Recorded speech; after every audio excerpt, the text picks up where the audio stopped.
Jamendo.com.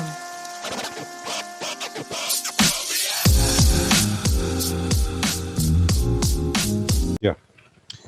Pues nada, quería comentarte que la idea bueno, de tener esta conversación nace un poco de seguir tu perfil en Instagram, de ver Ujú. digamos, ese continuo trabajo de forma activa relacionado con el crecimiento personal.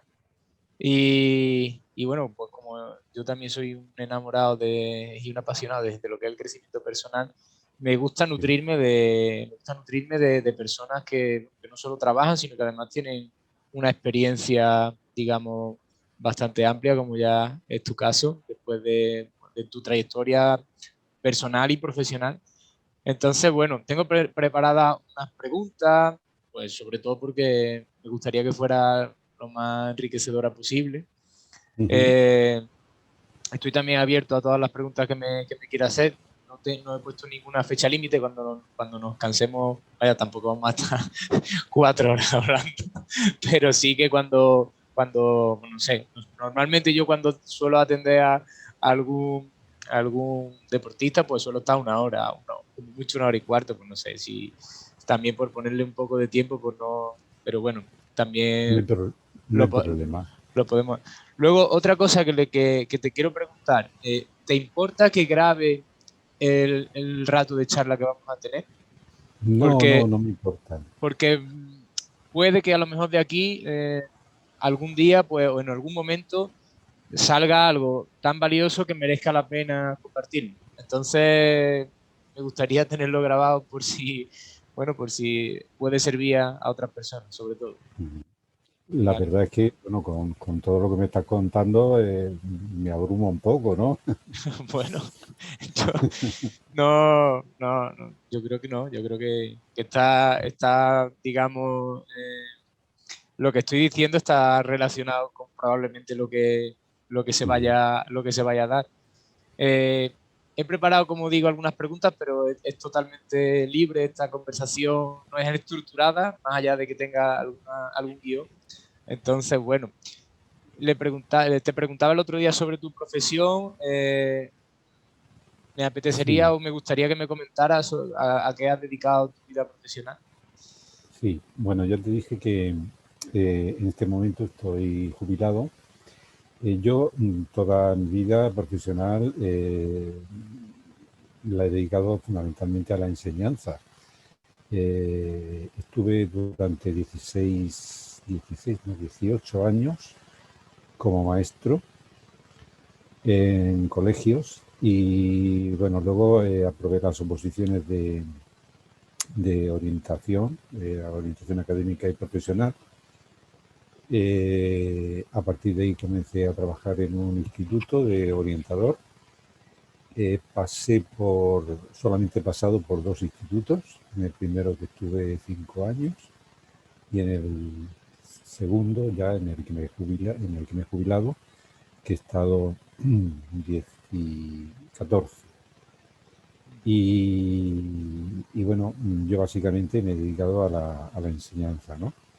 Lo que pasa es que, pues bueno, desde que me jubilé, pues yo no me resigno, o mi mente no se resigna a estar jubilada, ¿no?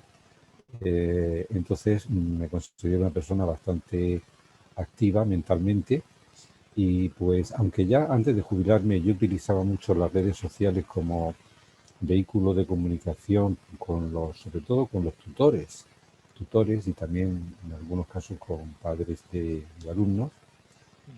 pero fue a raíz de jubilarme cuando, bueno, pues ya prácticamente me entregué. Empecé a utilizar mucho Twitter y después de Twitter, hace cosa de un par de meses nada más, empecé a descubrir Instagram Ujú. a raíz de que mis hijas, yo tenía una cuenta de Instagram ya también hacía tiempo, pero la tenía inactiva. Y a raíz de los comentarios que hacía en Twitter, pues ya fueron mis hijas cuando me dijeron, pues ¿por qué no eh, te dedicas también, bueno, por qué no intervienes de una manera más activa en Instagram? Y ya te digo, hace cosa de un par de meses fue cuando empecé a aparecer por ahí. Entonces, pues bueno, pues fundamentalmente yo me fijaba en contenidos que tenían que ver con gestión de equipos, liderazgo, tú has dicho crecimiento personal, motivación, temas que en realidad yo había tratado en el ámbito educativo. Ujú. Pero ¿cuál fue mi sorpresa cuando vi que de pronto pues empezaron a seguirme mucha gente del deporte? Y a partir de ahí pues empecé a derivar los contenidos hacia ese ámbito.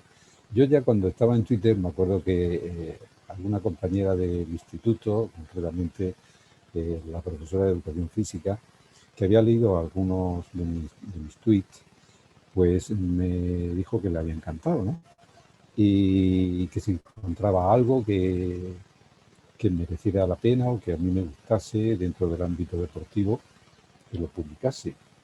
Y bueno, pues así lo hice. Yo empecé, cuando yo me tropezaba con algún artículo, alguna reseña, algún comentario que merecía la pena, pues yo lo publicaba. Y bueno, pues a partir de eso, pues ya te digo, empezaron a seguirme gente del deporte y hasta hoy. Pero Qué vamos, bueno. yo toda mi vida profesional se ha movido dentro del ámbito educativo. Y una cuestión que quería preguntar, porque bueno, al final cuando trabajo tanto con deportistas como con otras, bueno, con otros perfiles que no tienen nada que ver con el deporte, pero que también, bueno, pues tienen a lo mejor algunas dudas a nivel profesional o, bueno, tienen, digamos, crisis de hacia dónde dirigir su vida. Le quería Ujú. preguntar, ¿ha coincidido su profesión con su vocación?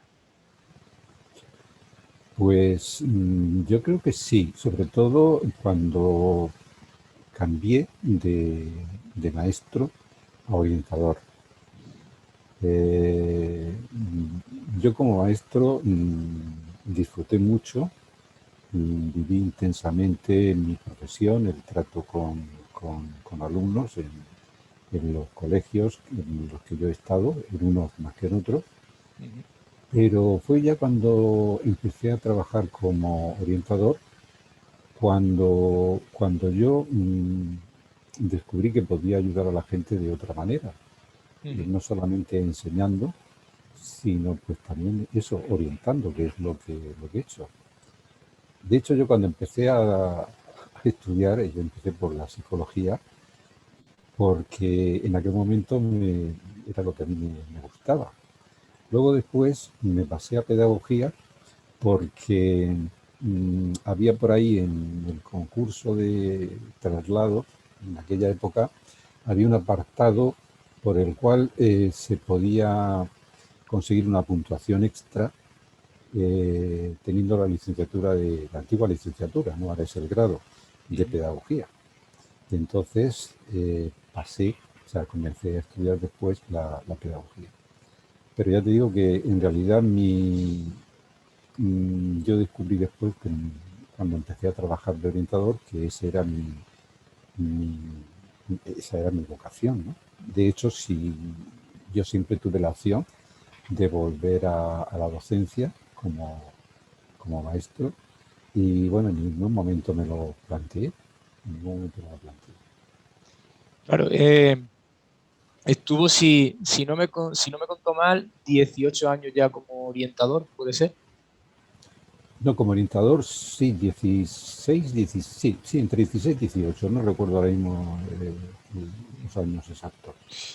Y la siguiente pregunta que, digamos, tendría es, ¿cómo se mantiene la motivación durante tanto tiempo para hacer bien, muy bien o de forma excelente su trabajo?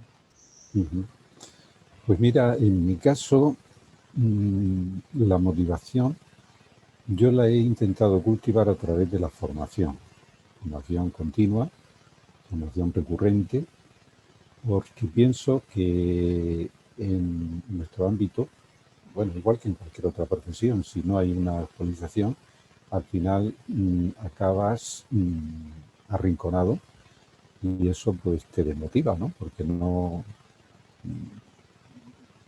llega un momento en que la profesión no te dice nada y llega un momento en que al final pues te cansas y no sé, acabas pues haciendo de tu trabajo una rutina, pero en el mal sentido de la palabra, ¿no?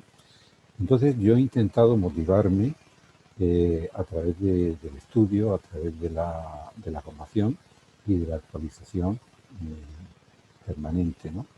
También es cierto que para un orientador es muy importante el feedback que recibes de la gente con la que trabajas.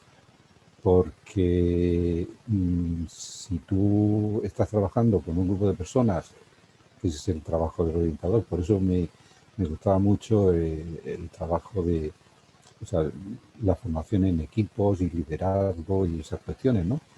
Porque, claro, a fin de cuentas, el orientador en un instituto interviene directamente muy poco.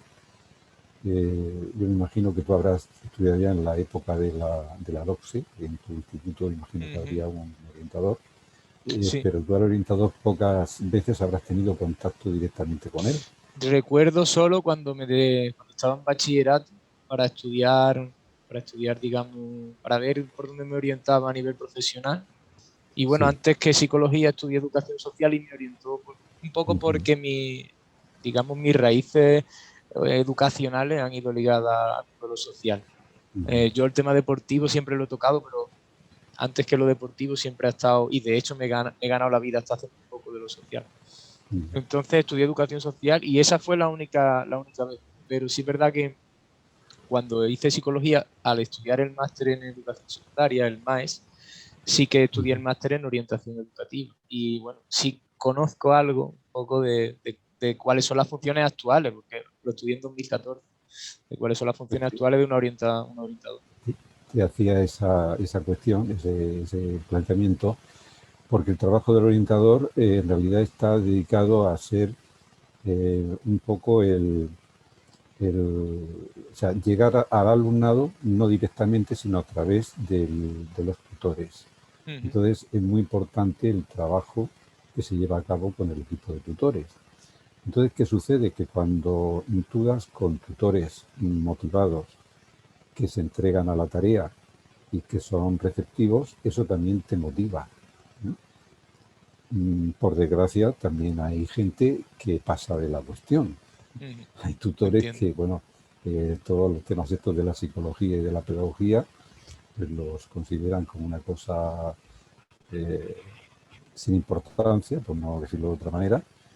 Y bueno, esa gente, claro, también corres el riesgo de desmotivarte si das con un grupo muy numeroso de gente que te recibe de uñas y que en lugar de ser receptiva lo que hace es que te rechaza, ¿no? Yo en mi caso pues he tenido bastante suerte, no voy a decir que todos los tutores con los que he trabajado eh, tenían ese nivel de motivación, pero una gran mayoría sí la tenían. Entonces eso para mí también ha sido una fuente de riqueza y una fuente de motivación, saber que yo tenía que responder a esa gente porque esa gente estaba demandando algo de mí. Entonces yo tenía que hacer frente a esa demanda. Y era al mismo tiempo una exigencia que yo me autogeneraba, ¿no? La verdad que sí que es importante lo que comentas porque en el mundo de la psicología deportiva, donde yo me muevo, digamos acabé mi formación en psicología deportiva, bueno, empecé y acabé, empecé digamos a formarme una vez acabé la carrera en 2011. Cuando en 2012 empiezo digamos, a moverme en el mundo de la psicología deportiva, ya de por sí la psicología tiene reticencia, no tanto actualmente, pero sí en estos años de atrás, ese estigma que se crea con respecto a acudir al psicólogo y asociarlo con que está Ujú. uno loco, como se suele decir Loco, en, efectivamente. en la jerga, digamos, popular. Y sí es verdad que ha habido muchos años en los que nos hemos encontrado con lo que estás comentando, con que había muchas personas, más personas reticentes. Lo que tú estás comentando es que tuviste la suerte de que no hubo tantas personas, de que hubo muchas personas que, digamos, que querían seguir la senda o el camino por donde tú estabas trabajando, pero en la psicología del deporte sí que hemos encontrado más, o por lo menos yo me la he encontrado bastante reticencia, ahora ya no tanto. Tengo la suerte, en este caso, de trabajar en un club, digamos, que ha demandado mi servicio a través del entrenador y que el presidente también ha confiado en la psicología y por suerte, bueno, pues estamos creando un proyecto desde la confianza. Eso es fundamental para tener esa motivación, porque veo reflejado lo que estás comentando en estos años de atrás, en los que a lo mejor empezaba algún proyecto y no había un equilibrio entre la motivación intrínseca y la extrínseca.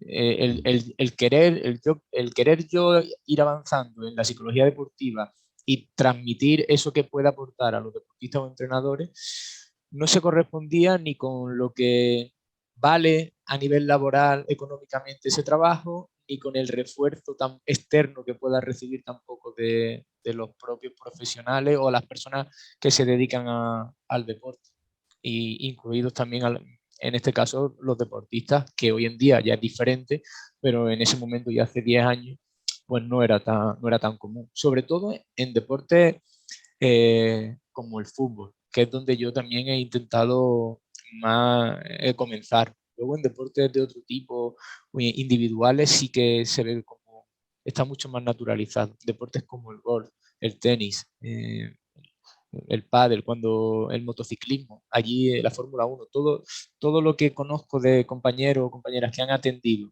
a este tipo de deportistas a nivel individual, era como algo muy habitual y estaba muy interiorizado el trabajo psicológico. En deportes de equipo sí ha costado un poquito más en el caso del fútbol. Y de hecho, yo, bueno, tengo también contacto a través de, o sea, como consecuencia de, pues igual que estoy haciendo ahora contigo, pues no, o sea, a través de tweets y de comentarios de Instagram y tal, pues hay gente del mundo del deporte que me comenta, pues eso, que la psicología pues la ven como una necesidad, pero que es algo que desgraciadamente todavía hay equipos técnicos que no la ven como necesaria, ¿no? Entonces, en unos casos por cuestiones económicas y en otros casos porque no tienen fe en ella, pues es algo que no se da en el deporte. No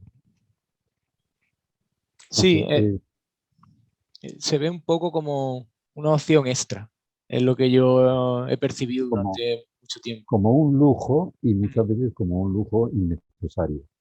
Ujú. Sí, exactamente. Pero bueno, luego está claro que cuando le preguntas a un deportista, le haces la pregunta mágica de cuánto influye la mente en tu rendimiento, al final la respuesta siempre supera a lo físico, siempre supera a lo táctico técnico, siempre te dicen por encima del 60 o el 70%. Entonces, está Ujú. claro bueno, que hay algo en lo que se está cambiando a bien y por lo que los clubes tienen que apostar ya definitivamente. Y si no, que se lo pregunten a Rafa Nadal. Pues, por ejemplo, Rafa Nadal, bueno, precisamente ayer lo comentábamos por Instagram, cuando me leí su biografía, porque al final el libro Rafa, mi historia, no deja de ser una biografía escrita por él y bueno, y por el autor también el autor del libro. Se generaba o generaron, digamos, su vínculo familiar, su entrenador, generaron un microclima en el que forjaron la mente de un campeón, porque al final lo enseñaron a tolerar la frustración, lo enseñaron a no quejarse, lo enseñaron a que debía entrenar mucho o debía entrenar muy bien para conseguir resultados, de que cuando conseguía incluso esos resultados no tenía que creerse más de lo que, más de lo que debía y mantenerse, digamos, con los pies en el suelo. Más allá de eso, también lo que se genera es un vínculo de personas a su alrededor que le permiten tener esa estabilidad emocional. El manager, el fisioterapeuta, son amigos personales, son personas de su confianza. Entonces, bueno, al final sí que es verdad que probablemente, bueno, como en todo en la vida, se podrían haber hecho cosas de otra manera e igual probablemente también hubiera funcionado bien, pero está claro que el trabajo que él ha hecho, que él ha sido capaz de asimilar y que los demás también han, digamos, planificado para que su talento se pudiera desarrollar, pues, ha sido una obra maestra total. Y ahí Pero de todos tenemos el modos, resultado. estoy muy contento de que todos estos temas de psicología deportiva se vayan aireando y que la gente vaya concienciando en ello, ¿no? De hecho, yo cuando empecé a estudiar psicología no existía esa especialidad, ¿no? Únicamente era psicología clínica y punto. Sí, ¿no? Y de hecho, aún todavía no se dan asignaturas. Cuando yo acabé, no di ninguna asignatura de psicología deportiva y ahora mismo que estoy tutorizando a un alumno aquí en Universidad de Córdoba y posteriormente empezará uno en Universidad Loyola, aquí en Ujú. Córdoba también, no tienen la asignatura concreta de psicología deportiva. Lo que tienen O ya sea, son máster, pero la asignatura concreta de psicología deportiva o las ramas no se trabaja, por lo menos que me conste a mí en la universidad. ¿pero tú das Eh, clases en la universidad? yo no doy clases en la universidad, ya me gustaría, ojalá algún No, que día me has me dicho que llegue. estabas tutorizando a Me un estoy alumno. tutorizando, pero de las prácticas, soy tutor de Ah, prácticas. ya, por eso te Entonces, bueno, pues desde aquí en Córdoba se ha establecido un convenio con la Universidad de Córdoba y con la Universidad Loyola. Y bueno, pues la verdad que a mí siempre me ha gustado y bueno, hace unos años me veía siendo tutorizado y ahora se cambian las tornas ya. Me toca a mí enseñar un poco de lo que sé, un poco, porque tampoco sé mucho, pero bueno, un poquito sí que me gusta. Incluso también soy una persona que si de algo le falta tiempo es cuando me escribe alguien por Instagram y puedo echarle un cable a lo mejor cuando están empezando, orientarlo como lo haría yo, pues algunas veces me lo piden y me falta tiempo realmente, pero bueno, ojalá lo tuviera para poder eso, orientar a las personas que están empezando, porque primero porque me gusta y luego también porque al final quiero que la psicología deportiva crezca y evolucione y nunca me ha importado divulgar la psicología deportiva incluso sin tener ningún tipo ni de repercusión mediática ni de recompensa económica. Muchas veces lo he hecho pues simplemente porque la psicología ganara, básicamente. Porque, Ujú, bueno, a lo mejor a mí ahora he tenido suerte después de 10 años, suerte y también después de intentar ser perseverante, no siempre, pero sí lo he intentado, de conseguirme ganar la vida con el mundo del deporte. Pero bueno, me gustaría que las nuevas generaciones lo tuvieran más fácil que yo. ujú. Eh, una pregunta ya también un poco a nivel así más, eh, bueno, más reflexivo. A ver, eh, ¿qué, qué me dirías? ¿Qué es lo que con más sentimiento recuerdas sobre el aprendizaje que la vida te ha dado? Es un poco, a lo mejor, ambigua la pregunta, pero creo que seguramente se pueda sacar algo bastante Pero positivo. aprendizaje en Sí, general. si tuvieras que echar la vista atrás, un aprendizaje vital que tú digas, este aprendizaje que tuve me despierta un sentimiento que me hace recordarlo Ujú. bueno, con mucha viveza. Yo lo que más me ha servido a mí como aprendizaje ha sido la capacidad que desde pequeño me inculcaron, o sea, me inculcaron mis padres de trabajo y de esfuerzo. Yo recuerdo que ya con 17 años ya empecé yo a ganarme mi dinerillo para mis gastos dando clases particulares. Ujú, Y bueno, mis padres no es que hayan sido muy pudientes, pero digamos que en aquel momento yo podía haberle pedido ese dinero a mi familia, ¿no? Y me lo podrían haber dado. Pero a mí me daba vergüenza, me daba pudor tener que pedirle dinero a mis padres, algo que yo creo que hoy en día la juventud lo hace con la mayor naturalidad del mundo, ¿no? Entonces, yo siempre he visto en mi familia pues ese espíritu de sacrificio, de austeridad, de esfuerzo, de trabajo, y yo creo que eso ha sido el mayor aprendizaje que he recibido en mi vida y que después he conseguido trasladarlo también eh, a mi trabajo y a mi familia, a mis hijas concretamente, tengo 3 hijas, y tanto mi mujer como yo, pues hemos estado muy de acuerdo en ese objetivo, ¿no? Transmitir a nuestros descendientes el trabajo, el valor del trabajo, del esfuerzo, de la superación y de la constancia, o sea, de no tirar nunca la toalla, ¿no?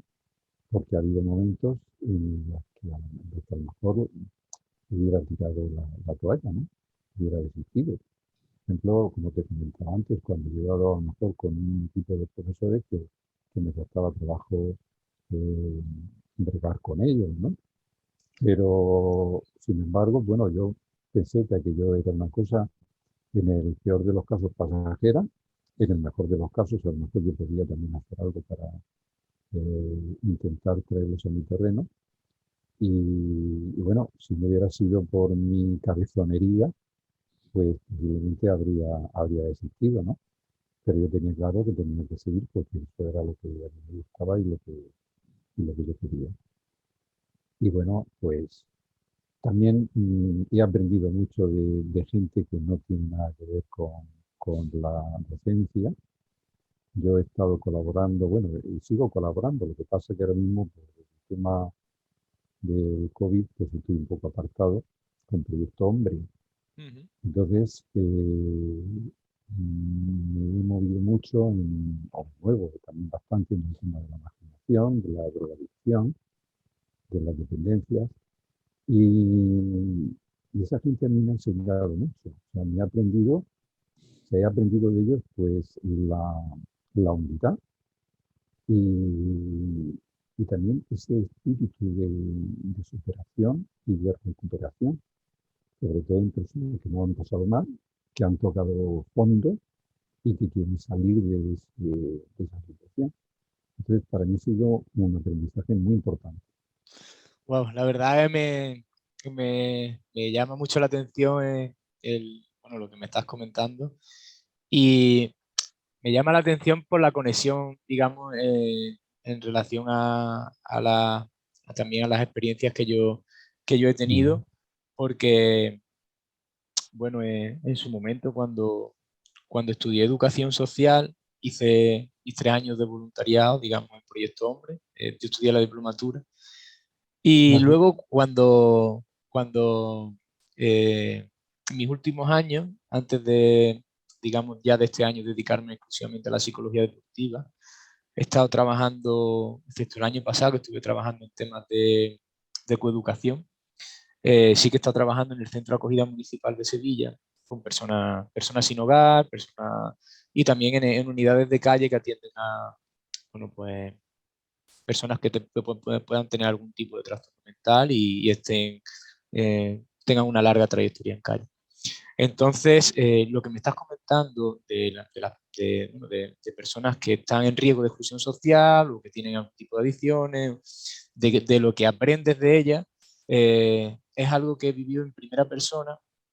Además, me he llevado eh, alguna que otra lección, sobre todo en cuanto a la humildad que dice, en cuanto a la capacidad de superación, en cuanto a la forma de ver la vida y también en cuanto a la lección que ellos me han dado de nunca creerme por encima de nadie, porque mi puesto, en este caso, a nivel laboral, fuera, pues, en el caso de psicólogo o de coordinador o de lo que fuera.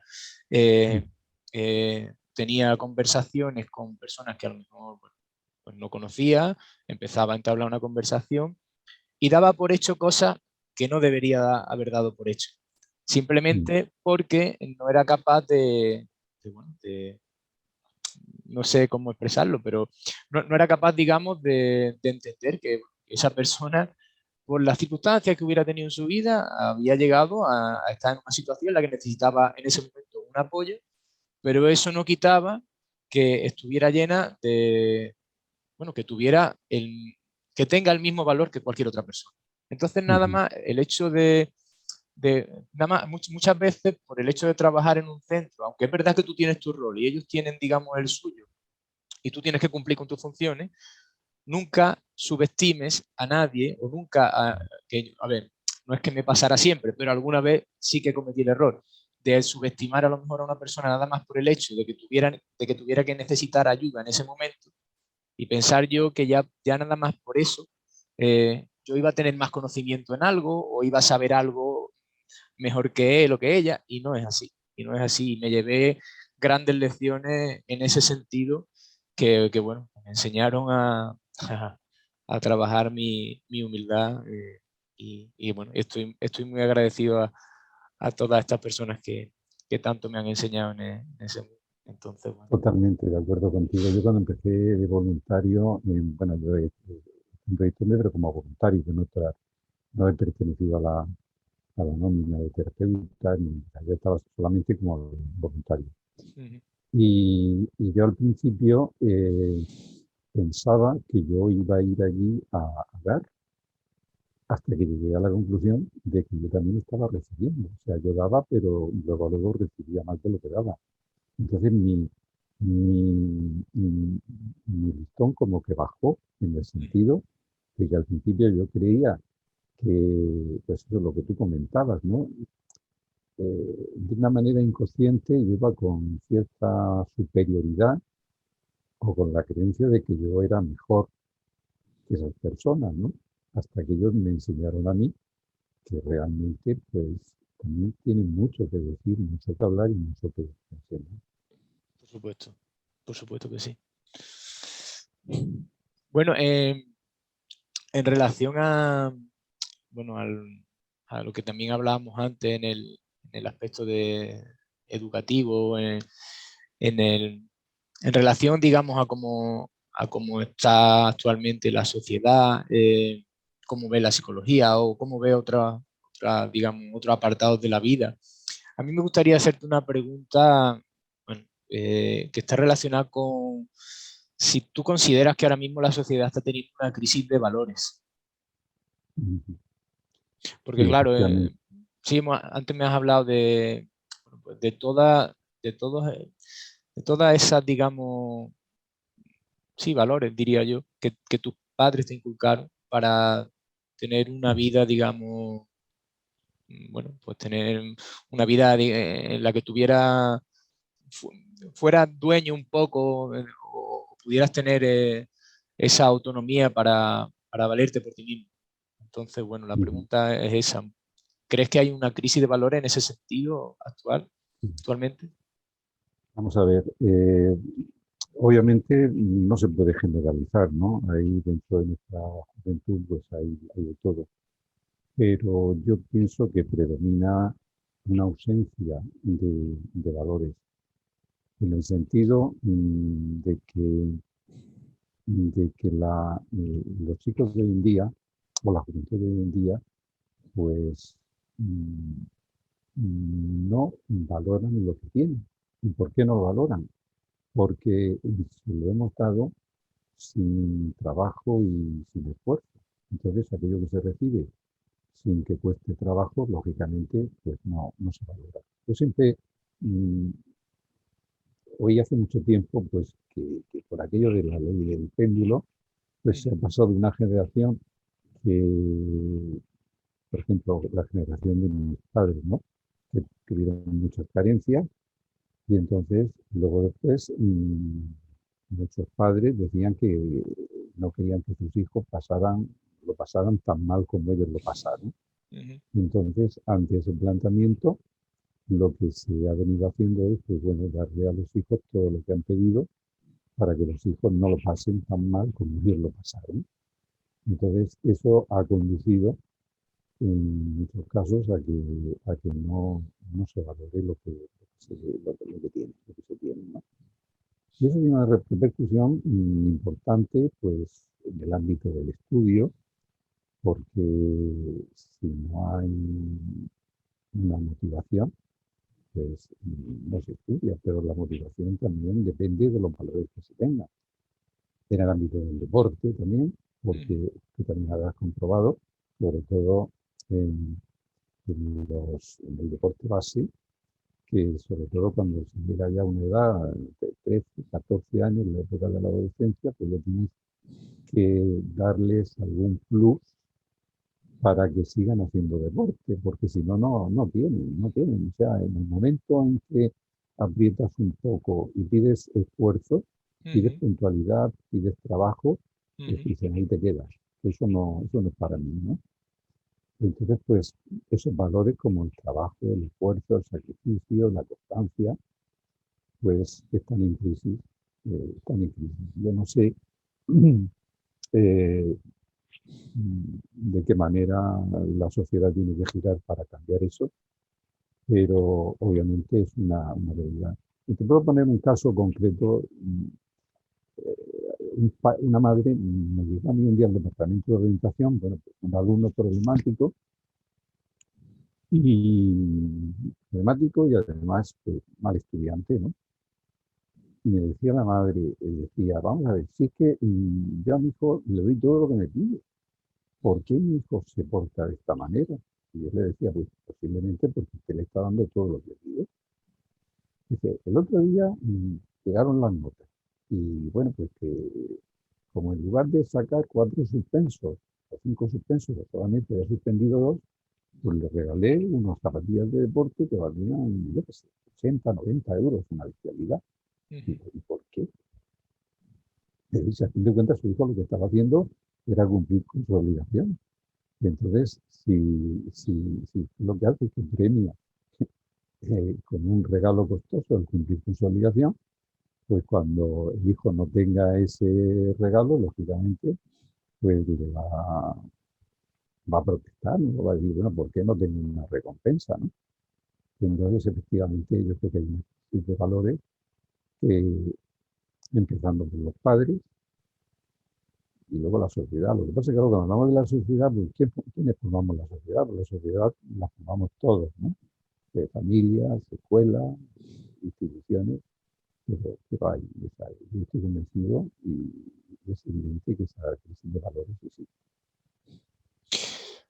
La verdad que, bueno, no puedo estar más de acuerdo. Yo entiendo que ya hace bastantes años que lo decía delante en mis amistades un poco.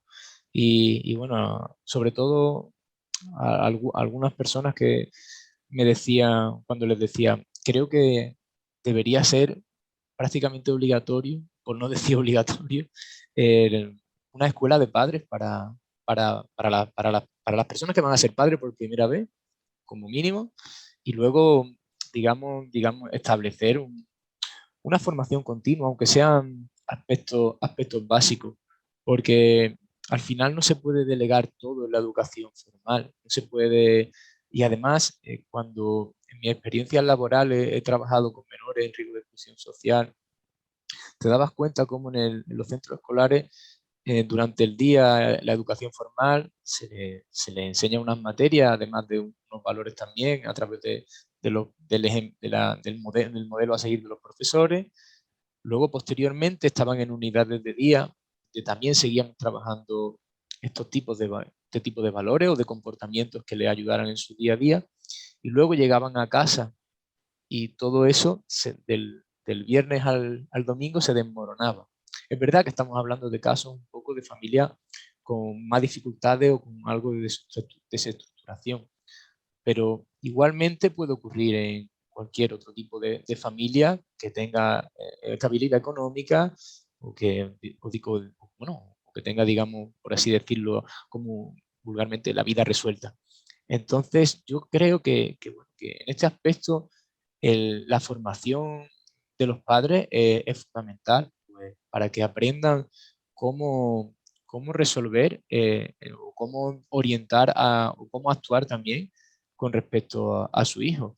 Porque vamos moviéndonos por la sociedad. Yo no soy padre, aunque bueno, espero serlo pronto, pero sí es verdad que cuando escuchas a algunas generaciones de personas ya un poco más, yo tengo 37, un poco más mayores que yo y también incluso de mi edad, te dicen como que no, como que bueno, que eso se aprende como toda la vida de Dios, ¿no? Como cuando tú eres padre, pues ya está, pues tienes tu hijo y ya irás aprendiendo cuando ya te toque aprender a criarlo.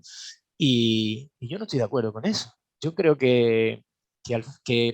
bueno, que ahora mismo que tenemos la oportunidad de formarnos en que nuestro hijo, digamos, tenga esa educación plena o que les pueda llevar a tener, digamos, no solo unos valores, sino también, bueno, pues, sí, valores, comportamientos, ese refuerzo también por parte de los padres cuando sea necesario, que les cultive una confianza en sí mismos para poder ser personas que puedan desarrollarse y tener un crecimiento a lo largo de su vida hasta donde ellos consideren que deben de llegar.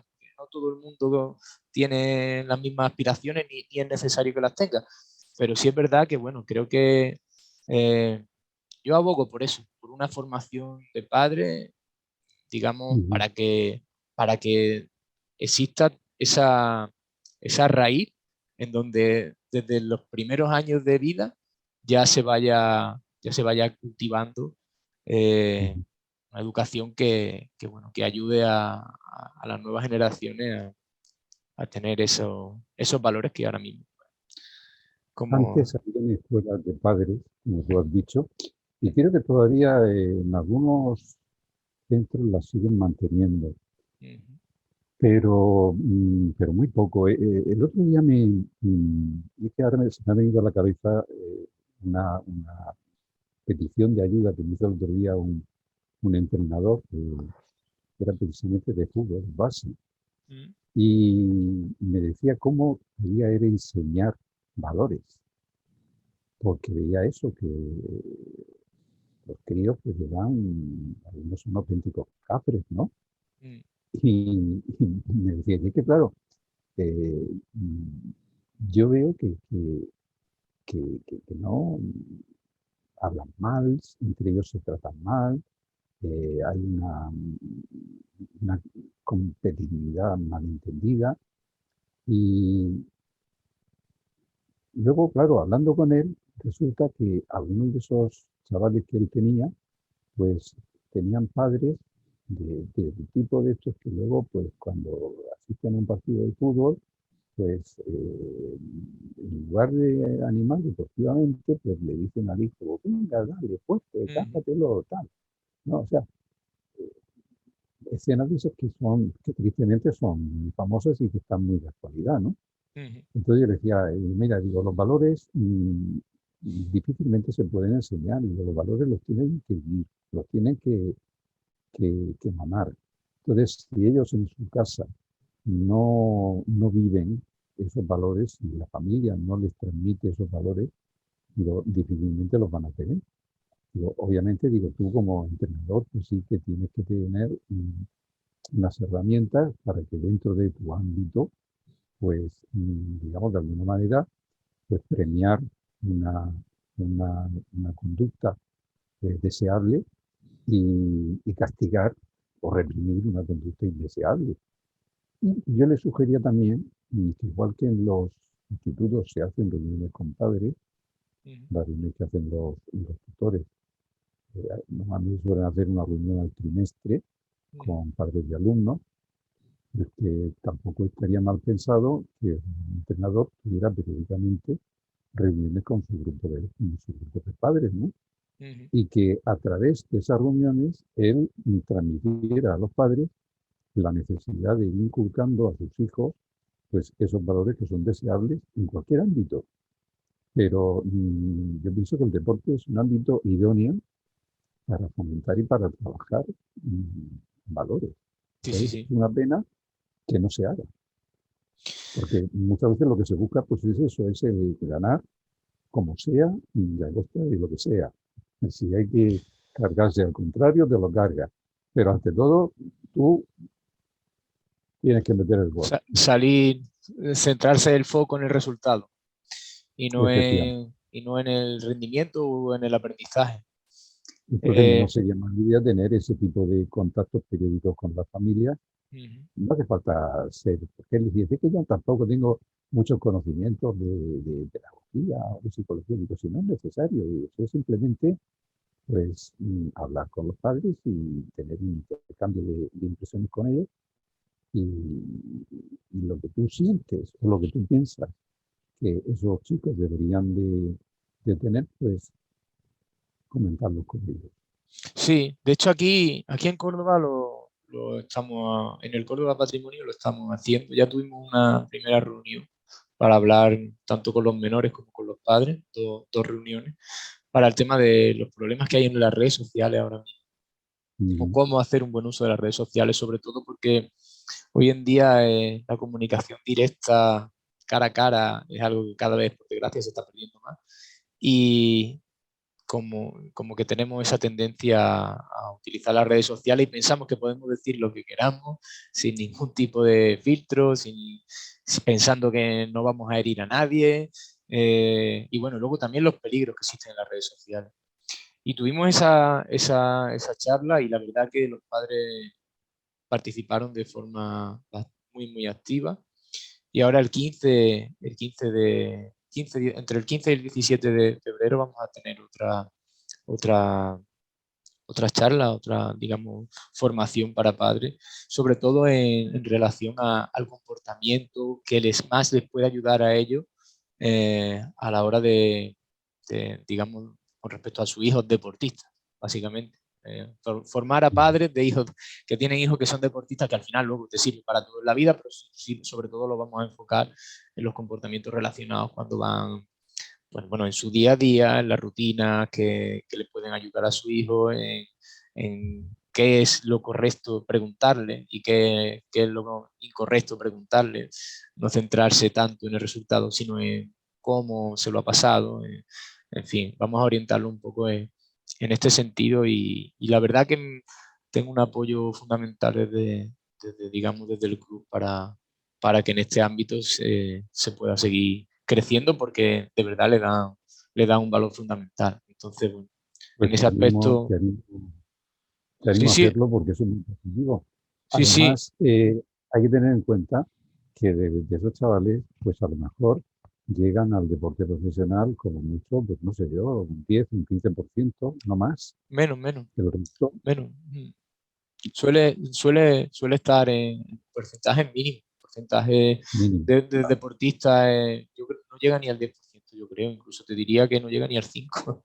Sí, Entonces, si sí, sí, todo eso sí, baja desde la base, pues sí, por lo sí, menos les servirá para ser no ya buenos deportistas, sino buenas personas, sí, sí, que es sí, de lo que sí, se trata. es fundamental, es fundamental. Pues nada, en eso estamos. Eh, bueno, a ver, hay eh, una pregunta que me gustaría hacerte relacionada con tu momento actual, porque cuando uno se jubila, ¿cómo se Ujú. prepara mentalmente para seguir tan activo como es tu caso? O sea, Pues me estoy imaginando, Antonio, cuando cumple, supongo que te jubilaste 60, 65, 60 y algo, no lo sé. ¿Y cómo son esos días antes o esos meses antes de decir, mi vida por dónde la voy a encaminar? ¿Cómo me preparo?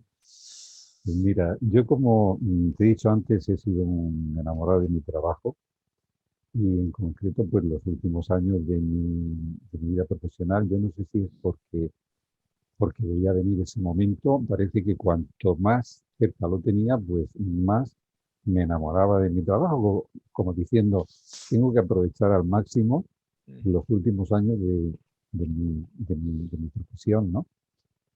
Entonces, cuando me jubilé, pues te mentiría si te dijera que no me afectó. O sea, a mí sí, sí me afectó, pero yo sabía que era un momento que tenía que llegar antes o después, ¿no? Entonces yo intenté prepararme. ¿Cómo me preparé? Pues una de las cosas que hice fue lo que te comentaba antes, octubre, ya 2 años antes de la jubilación, yo ya empecé a colaborar con ellos. También empecé a colaborar en entidades concreto en Cáritas, Ujú. también como voluntario.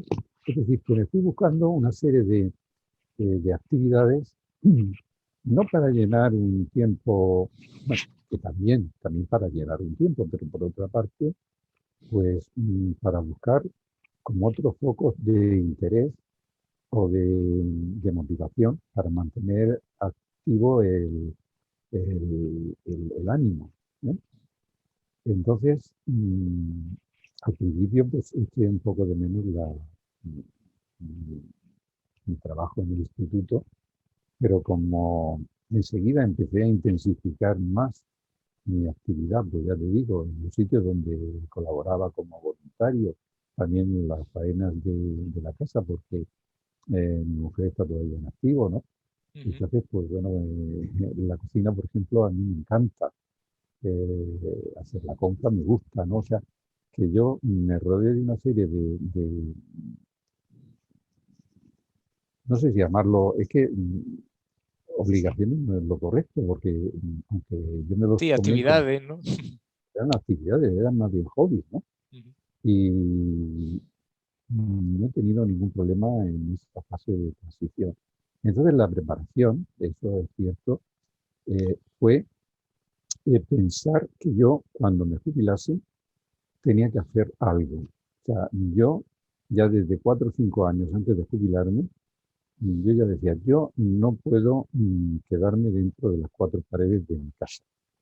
Tengo que hacer algo porque si no, dentro de nada, pues ya estoy por ahí con, el- no sé, en el asilo, ¿no? Como, y eso para mí era una obsesión. Y algo muy importante que a mí me ha servido de mucho ha sido también el trabajo mental. Es decir, he leído, me gusta pues eso, no leer ya libros, porque de libros ya bastante leí durante la carrera y durante el trabajo, pero me gusta mucho leer artículos. eh, pues eso sigo bastante en las redes sociales, ¿no? Y, Ujú. y me gusta mantenerme al día. Entonces yo creo que eso es una forma muy buena de asumir esa fase de jubilado sin pena, sin tristeza y por supuesto sin depresión. Yo tengo compañeros que, que han caído en la depresión, que Ujú. estaban deseando de jubilarse, pero en el momento en que han llegado a jubilarse, pues han dado el capuzón, Ujú. incluso algunos pues, que también ya han tenido también problemas de salud, Ujú. que yo no digo que la causa sea mental, pero lógicamente la mente también agudiza o propicia o activa algunos problemas que se pueden ir somatizando. Yo diría bueno, que sí que hay un porcentaje alto en relación a la mente. Recuerdo, bueno, he atendido no solo psicología deportiva, sino psicología clínica también, sobre todo en los comienzos, y atendí una vez a una persona que había sido camarero y toda su vida se había dedicado a su rutina de estar pues entre 8 y 12 horas todos los días pues trabajando de camarero. Y se jubiló y no le encontraba sentido, no le encontraba sentido a la vida y cayó tenía una depresión, tenía una depresión y bueno, tenía incapacidad casi para salir a la calle a hacer la compra y, en fin, lo que te ocurre cuando tienes una depresión de verdad. No es tristeza como tal, es incapacidad para tener, digamos, esa fortaleza que te permite hacer tus actividades diarias. Y la base radicaba en eso, en que había roto completamente con el sentido de su vida, que era en gran parte o en un porcentaje alto su trabajo. Eh, en lo que me comentaba, sí que he visto una característica que me ha llamado la atención, que les pedimos a los líderes, y algunos la tienen y otros no tanto, que es el anticiparse a lo que pueda pasar, el Mm. anticiparte y prever y tomar decisiones que te permitan que cuando llegue el momento ya tengas ventaja. Y en este caso, bueno, pues tú me comentabas que ya 2 años antes de jubilarte tomaste decisiones que te permitieron tener esa transición digamos, de forma más equilibrada, independientemente bueno, de que existe ese duelo inevitable, bueno, de que hay una parte de tu vida que ya no está como, o que ya no va a estar como estaba antes. Pero Yo creo ahí es. que el planteamiento debe de ser que bueno, dejas de ser útil para unas actividades, pero comienzas a potenciar tu utilidad en otro tipo de actividades. La depresión viene cuando te sientes como un inútil, es decir, yo hasta ahora era útil porque estaba trabajando, Ujú, dejo de trabajar, ya soy un inútil. Entonces ahí es donde está el problema. Entonces la previsión es, voy a dejar de ser útil como docente, tengo que buscar otras facetas mm, que lógicamente que estén de acuerdo con mis características personales, en las que voy también a ser útil. Entonces, no se trata de que es lo mismo, o sea, obviamente no es lo mismo tu actividad laboral que lo que haces después, ujú, pero si tú llegas si tú caes en la cuenta de que no solamente puedes ser útil en el trabajo, sino que hay otros ámbitos de tu vida en los que también puedes llegar a ser útil, no caes en ese estado de depresión. Claro, quien centra toda su valía en el trabajo, pues lógicamente cuando llega el momento de la depresión, cae. ujú. La cuestión es saber que hay otras cosas tan valiosas, o más incluso que el trabajo, que tú puedes hacer un servicio tan valioso o más que en el trabajo a otro tipo de personas, a otro tipo de gente, y ya está. No, no hay otra cuestión. Ujú. O sea, si la clave es esa, yo pienso que es prepararse para cuando llegue ese momento y ¿no? Si vas preparado, yo pienso que no se trata de asumirlo, es simplemente aceptar que tu periodo laboral tiene una fecha de caducidad y cuando eso se produce, pues que tienes que orientar tu vida de otra manera y que no puedes quedarte sentado en el sillón de tu casa dedicándote exclusivamente a ver la televisión o a no hacer nada, porque eso conduce a ir deteriorándote anímicamente, a nivel Sí, no, de neuronas, cerebralmente, todo, o sea, ¿no? Que no. sí, Entonces, se para pierde. mí, siempre ha sido una obsesión, como te decía al principio, estar actualizado, ¿no? Entonces yo, en todos los ámbitos de mi vida en los que me he movido, pues lo he intentado estar y para la jubilación, pues también. Eh, bueno, muchas gracias por todo esto testimonio que estás comentándome, bueno, espero si algún día los compartimos, le lleguen a mucha gente y les sean de utilidad, que seguro así será. Y con respecto digamos, a esa mente activa que tiene actualmente, sobre todo relacionada bueno, pues, con el tema, entre ellos con el tema deportivo, eh, si tuvieras que darle un consejo a un deportista profesional, deportista que se gana la vida, deportista de alto rendimiento, ¿qué le dirías si tuvieras que darle un consejo, eh, digamos, en relación a su profesión? Pues si vive de eso, yo le diría que tiene que ser consecuente con con el camino que ha elegido, ¿no? ¿Y qué significa ser consecuente? Pues sí que es volver un poco a lo mismo, ¿no? Si tú te dedicas al deporte, pues tienes que intentar ser el mejor dentro de lo que estás haciendo. Eh, Igual que en tu trabajo, pues tú te formas, te actualizas. mm, Todo buen profesional no debe de conformarse con el mínimo, pues yo pienso que en el deporte también hay que llegar al máximo, ¿no? Y yo siempre, vamos a ver, no es cierto que no hay límites. O sea, todos sabemos que los límites los hay, pero muchas veces los límites nos los ponemos nosotros mismos. Y entonces lo que se trata tampoco es de romper esos límites, porque llega un momento en que ya no puede dar más de sí, ¿no? Pero también es cierto que hay gente que, que va al mínimo esfuerzo o que se conforma con menos pudiendo dar más. Entonces yo lo que le diría a un deportista de élite es que está obligado a dar de sí todo lo que le permite su capacidad física, su capacidad mental, y que tiene que hacerlo porque es su trabajo y porque es su obligación.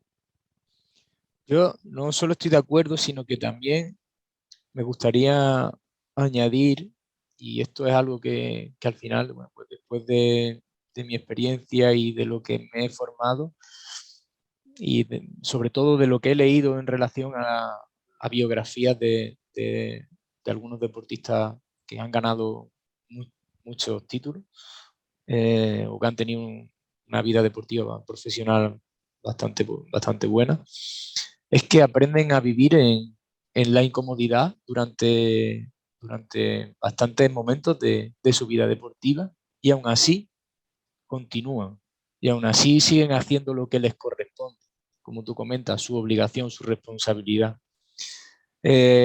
Cuando me he leído, por ejemplo, la biografía de Muhammad Ali, cuando me he leído la de Mike Tyson, cuando me he leído la de Andrea Agassi, la de Rafa Nadal, han vivido incomodidades de forma continuada, no han tenido ninguna balsa de aceite y su trayectoria ha sido totalmente lineal, y a pesar de eso, pues han aprendido de que esos momentos de incomodidad al final iban a tener su recompensa, o por lo menos iba a haber más probabilidad de que se acercaran a tener el objetivo, a estar cerca del objetivo o a conseguir el objetivo que iban buscando. Entonces yo creo que esto es algo que el deportista debe saber. Es como cuando, no sé, como cuando te sacas una carrera. Si tienes 40 asignaturas, a ver, entre 5 y 10 probablemente que no te gusten nada. Entre 5 y 10 que ni fu ni fa, que te sean un poco indiferentes, y luego habrá 20 que te gusten probablemente bastante. Pero para obtener el título te tienes que sacar las 40. Y aquí pasa un poco igual. Aquí pasa un poco igual. Va a haber actividades que te gusten un poco, algunas que te gusten mucho y algunas que no te gusten, pero tengas que hacerlas no solo bien, sino que tengas que dedicar ese plus, porque precisamente las que menos te gustan son las que probablemente luego, cuando llegue la hora de competir, no te salgan tan bien porque tu concentración y tu foco no lo has tenido tan activo en esas actividades. Entonces, ahí es donde yo creo bueno, que el deportista debe asumir esa responsabilidad y hacerse consciente de que esa es la parte que marca la diferencia. Y luego además también es importante en el deportista que se mentalice, que se conciencie de que su camino es un camino de renuncias y de negarse a sí mismo, porque así como en cualquier otra profesión, uno puede decir, hoy me duele la cabeza, pues en lugar de rendir al 100% voy a rendir al 50%. Pero si el deportista tiene una competición, no puede hacerlo. Aunque le duele la cabeza, aunque tenga un impedimento físico, a no ser que sea muy grave, pues él tiene que seguir manteniendo ese rendimiento. Y quien dice el rendimiento, pues lo mismo dice, se puede hablar, por ejemplo, a la hora de la diversión, de cualquier capricho, es decir, el camino del deportista es un camino de renuncia.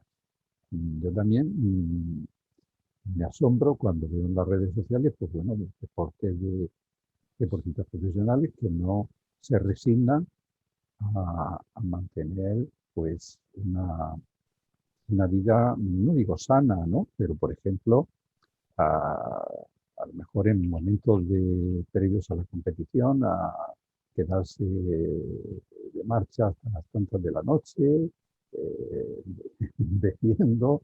O sea, no sé, hay cosas que sí, son jóvenes, de acuerdo.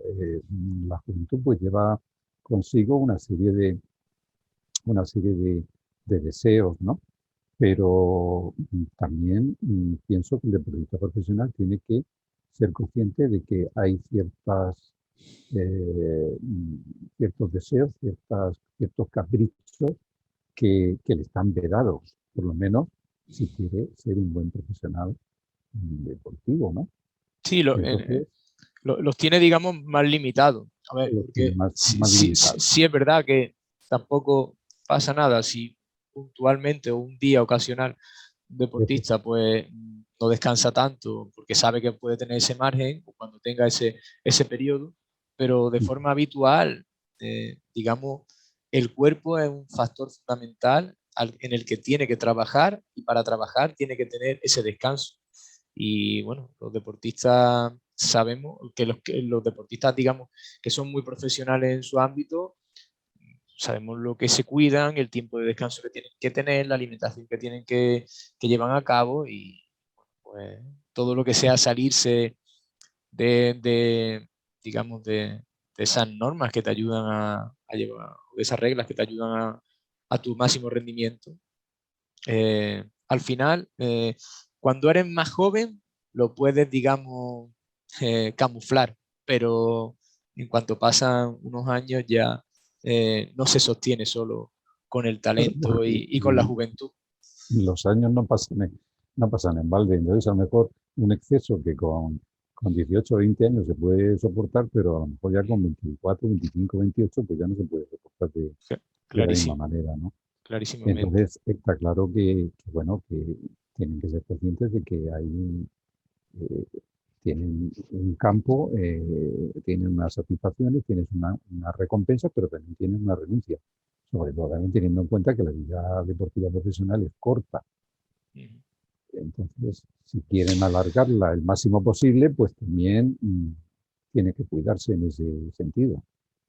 Es así. Yo con respecto a lo que decías antes del tema de que, bueno, de que tienen de que al ser profesionales tienen, digamos, que competir a su máximo nivel.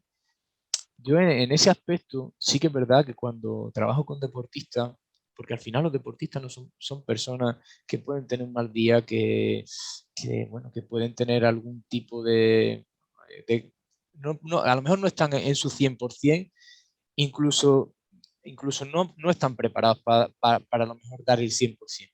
Pero, y creo que aunque deben prepararse para ese 100%, va a haber veces que a lo mejor no van a estar. Pero sí que siempre les digo, vale, a lo mejor hoy no estás para el 100%, a lo mejor estás para el 80 o para el 90, pero da tu mejor 80, da tu mejor Ujú. 90. No te quedes en el 70, no renuncies a esa mejor versión que hoy sí que te permite tu cuerpo y tu mente dar. Entonces, yo creo que hasta ahí sí que es verdad bueno, que por lo menos yo intento orientar al deportista, porque también intento darle un punto de normalidad a que no siempre eh, el ser humano puede estar, porque inevitablemente vamos a tener algunos momentos en los que, bueno, por dificultades varias, pues no estemos en nuestro 100%, ya sea personal o profesionalmente. Y también ese darnos ese permiso, obviamente si ese permiso se mantiene mucho en el tiempo, dejaríamos de ser profesionales. Pero sí es verdad que si puntualmente no está en este 100%, sí yo me reitero en eso, de decir, vale, no estoy en el 100%, soy consciente, estoy recuperando de una lesión, estoy empezando, estoy pasando una mala racha porque he tenido un problema familiar, lo que sea. Estoy en el 90, estoy en el 80, y mejor 90. Y en eso es un poco en lo que también yo intento inculcarle, o por lo menos intento orientarlo en que no entren en el conformismo, en el decir, no, es que como estoy pasando un mal momento, como estoy ahora mismo en una situación que me tiene muy inestable, pues ya como que desisto, ¿no? Como que no. Ahí yo creo que ninguno de nosotros en nuestro trabajo, yo cuando tengo que atender a deportistas o a otro tipo de pacientes de psicología clínica o cuando tengo que ir por la mañana a trabajar, voy a trabajar y me puede doler un poco la cabeza o me puede doler la pierna o puedo tener o he podido tener un problema con mi pareja o con mi madre el día de antes y aún así pues seguimos yendo a trabajar y al final yo también lo hablo mucho esto cuando hablo con entrenadores. En muchas ocasiones eh, tenemos que ser como actores, porque yo no me imagino a Concha Velasco o a actores que llevan toda su vida subido en escenario, que tengan un problema personal y que su obra varíe. No varía, no varía. Su obra, su función siempre va a ser la mejor que puedan dar en ese momento. Entonces, bueno, pues yo creo que en ese aspecto sí que con esos pequeños permisos bueno, que como seres humanos nos debemos conceder, sí que tenemos que ser a nivel profesional los mejores actores porque además es que cuando actuamos, nuestro cerebro es tan tonto, entre comillas, que se acaba creyendo que estamos bien. Entonces, pues estamos ayudándolo. Igual que acabas pensando o creyendo que estás bien, también puedes acabar o creyendo que estás mal. Exactamente, exactamente. ¿Y a ti te Pues hacen caso? a ver, pues yo lo intento. No sé si mi porcentaje de éxito es muy alto No quiero o... decir si son receptivos. Ah, sí, a nivel... A ver, hombre, mi evolución ha ido cada vez a más. De eso sí me he dado cuenta. También porque mi formación, mi soltura y mi fluidez han ido creciendo. Pero bueno, yo ahora mismo me siento cómodo. Es verdad que siempre tengo ganas de más. O sea, me encantaría que de todos los jugadores con los que tengo posibilidad de trabajar, que todos trabajaran conmigo. Si pudiera, yo estaría encantado. Eso sería, digamos, mi mayor ilusión. Es verdad que hay algunos que son más receptivos, hay otros que cuando conocen la psicología se dan cuenta del beneficio que les puede dar y hay otros pues que piensan que no la necesitan o no le dan importancia y bueno, pues tampoco, también hay que respetarlo, no pasa nada, aunque ya te digo, a mí me encantaría que todo, yo estoy en el vestuario y bueno, se me caen dos lagrimones cada vez que me dice alguno, oye Nacho, venga, que vamos a trabajar, que me gustaría empezar a trabajar esto, o cuando algún entrenador también habla con algún jugador suyo y le dice, oye, ¿por qué no empieza a trabajar con Nacho? Y lo llamo y empezamos a trabajar. Pues claro, con la cantera también intervengo. Entonces, pues, para mí eso es cuando, cuando, cuando hay una nueva persona a la que yo siento que puedo, aunque sea sumarle un 1%, sumar mi granito de arena, para mí ese es el mejor regalo a nivel profesional que pueda haber. Pues entonces tienes una buena faena, ¿no? Porque si llevas también la parte de la cantera, ahí también tienes Sí, sí, en el tema de la cantera lo que pasa es que intento dosificar el tiempo. Sí es verdad que me dedico exclusivamente al primer equipo en horario de mañana y luego durante la tarde me dedico a atender individualmente ya sea a cantera o a jugadores del primer equipo y luego puntualmente voy a equipos de la cantera a trabajar a nivel grupal, ya sea formación, digamos, relacionada con variables psicológicas en el vestuario, con nuestro proyector, donde damos una charla de 20-25 minutos, nunca más tiempo, siempre charlas cortitas que estén bastante concentradas durante el tiempo que dure, o también trabajo a pie de pista, digamos, con ujú, variables, la comunicación, la concentración. Ahora se está poniendo muy de moda el neuroentrenamiento y estamos intentando crear pues bueno, algunos ejercicios que puedan ayudar a mejorar esas variables. Mm. En fin, yo siempre tengo la sensación de que nunca voy a saber lo suficiente y bueno, quizás por eso siempre estoy comprándome libros, leyendo, en fin. Eso es lo que me mantiene también sí, lo que muy... pasa es que luego, luego llega un momento en que tú elaboras tu propio libro, ¿no? Sí. Y muchas veces pues, aprendes más de lo que oyes, de lo que te dicen, que de lo que Mm. lees. Y luego, Sí, lógicamente, la experiencia. es así, es así. Además, no sé, no, en otros ámbitos no lo veo tan claro, pero en el ámbito de la psicología deportiva sí es verdad que cada maestrillo tiene su rutillo, como dice el refrán. Nosotros creamos nuestra propia forma de trabajar. No creo que yo esté haciendo lo mismo que algún otro psicólogo de otro club, ni que otro psicólogo esté haciendo lo mismo que yo. Creo que haremos cosas parecidas en algunos aspectos y que haremos cosas algo diferentes porque no está creado, para mí, mi sensación es que no está creada una estructura en la que empiezas de la A a la Z, porque luego también cuando te mueves en el deporte, sobre todo en el deporte de alto rendimiento, los estados emocionales van a fluctuar y van a depender de los resultados y depende de esos resultados, pues a lo mejor va a tener que trabajar sobre unos aspectos u otros, porque también, aunque es verdad que nosotros intentamos hacer un trabajo psicológico gradual, va a haber momentos en los que va a existir algún tipo de urgencia, que intentamos Ujú. intentamos anticiparnos a esa urgencia, pero inevitablemente algunas veces habrá. Entonces, bueno, pues yo creo que también cada psicólogo crea un poco su modelo de trabajo y bueno, yo estoy contento sobre todo por la oportunidad que me han dado este año,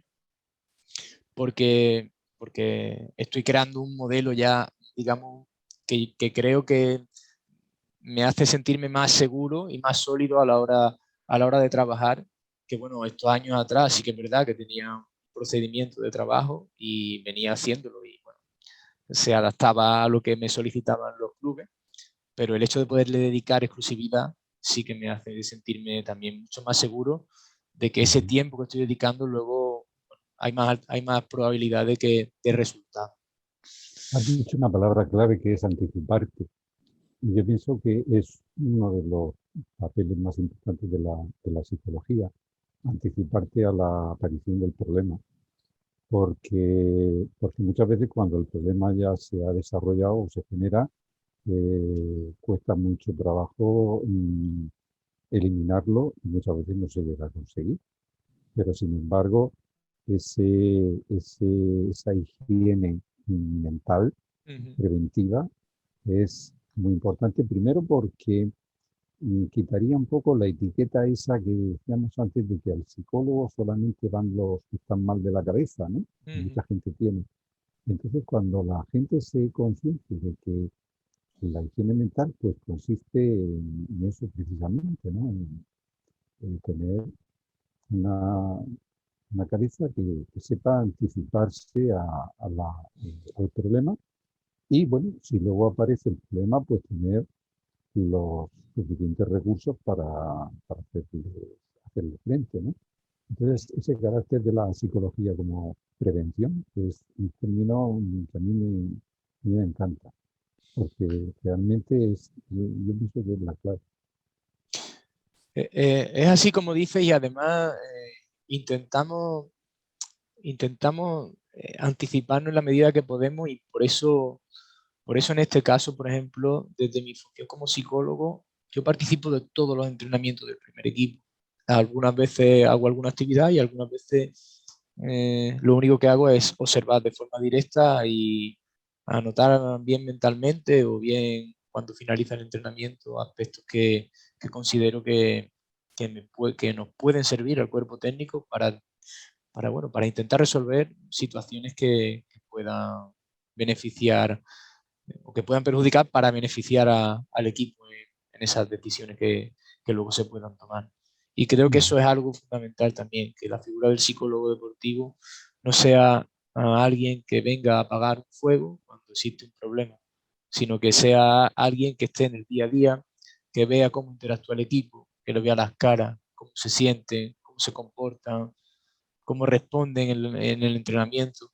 Y esa información yo creo que es muy valiosa de cara sobre todo a las personas que tienen que tomar decisiones, en este caso como el entrenador, el entrenador y Y las en personas, definitiva, los líderes, digamos.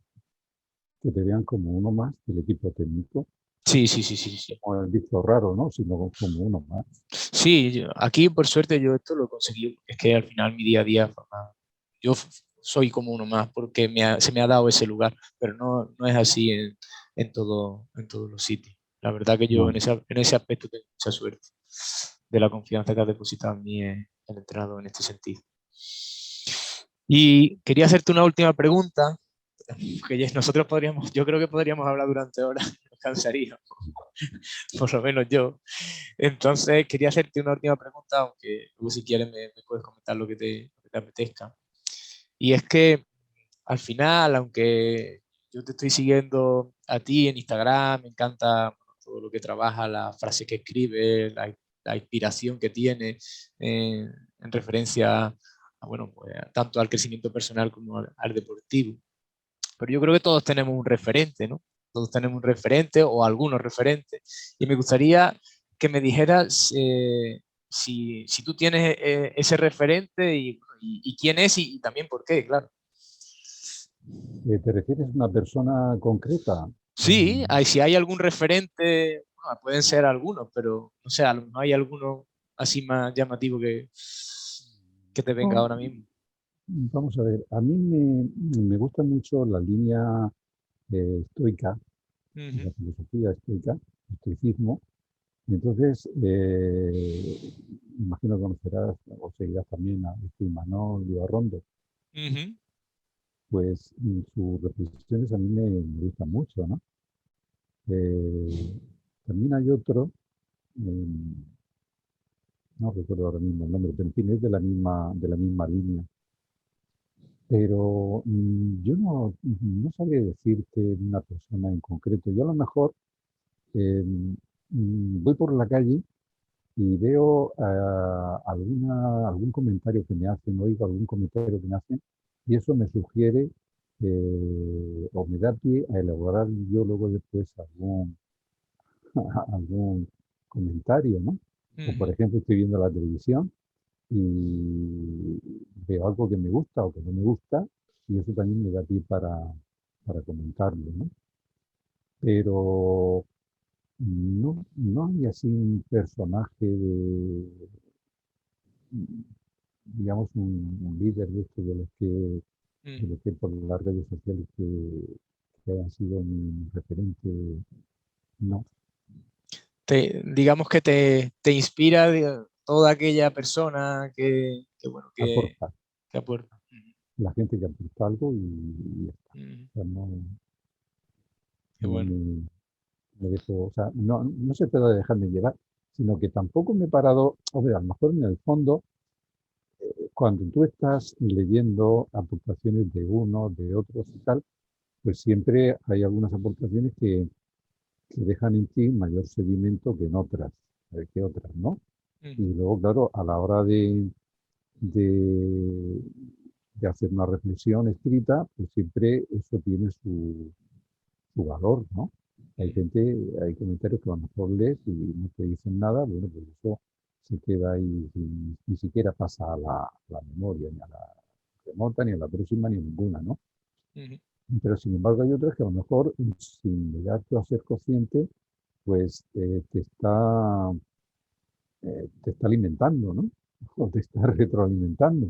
Y luego a la hora de escribir tú algún comentario, pues yo mira, muchas veces me pongo a ver la televisión y con el teléfono, cualquier cosa que se me viene a la cabeza, en ese momento desconecto de lo que estoy viendo a la televisión y me pongo a escribirlo. Y algunas veces ni siquiera yo me había planteado o había planificado que iba a escribir sobre eso, Ujú. sino que simplemente lo pongo y ya está. O sea que no soy Sientes muy ese metido. aporte y esa inspiración la aprovechas Efectivamente, en el momento, como me recuerda como a los cantantes cuando les viene el momento de inspiración y escriben la canción que a lo mejor puede que sea la mejor canción de su vida, pues. efectivamente. Pero mira, ahora que lo has dicho, pues a partir de ahora me voy a fijar en lo del referente. Cuando vea así algo que me guste y tal, lo voy a tener en cuenta y así la próxima vez te puedo decir, pues mira, me ha gustado fulanico, me ha gustado. Perfecto, perfecto. Venga, Pues nada, tendremos seguramente más adelante otra charla, conversación, como, bueno, la verdad que ha sido un como tú auténtico quieras. placer. Era, por supuesto, me esperaba algo como lo que hemos vivido, porque nada más por tus reflexiones, obviamente supera las expectativas, porque es muy enriquecedor poderte escuchar con, con la serenidad con la que fundamentas tus ideas y bueno, y sobre todo el sentirte pues eso tan vivo, tan activo en tu día a día y aportando tanto, a pesar de, bueno, pues eso, de haber acabado una etapa a nivel laboral y seguir, y seguir aquí, pues fíjate, no sé, no soy yo solo el que a lo mejor te escribe y te dice, Antonio, podemos tener una charla, el que te busca, ¿no? Es que son muchas más personas por lo que me da a entender. Y creo que al final, bueno, pues, es algo que espero, ¿no? Cuando, si Dios quiere, cuando llegue a mi jubilación, poder, poder tener la oportunidad de tener esa mente, digamos, tan activa y sobre todo seguir aportando ese granito de arena. Esta es un poco el primer vídeo que hago de esta manera. Hablaba con José González, con el entrenador del Córdoba, hace un día o dos, que le dije que íbamos a tener una conversación y la verdad que le pareció muy buena idea porque él también te sigue y lee todas sus frases. Y, y creo que al final en la psicología deportiva hay personas que lo están haciendo súper bien a la hora de divulgarla. Yo probablemente creo que no soy de los mejores y creo que a lo mejor puedo hacer otras cosas que no, que a lo mejor en las que yo me sienta también bien y que puedan aportar. Y una de las cosas que pensaba era esto, era poder hablar con personas que a mí cuando las escucho, cuando las leo, pues me nace un pálpito. Por algún motivo me traspasa lo que están diciendo. Y cuando sientes eso, creo que es importante por lo menos preguntarle si quieren hablar contigo. Y en este caso he tenido suerte.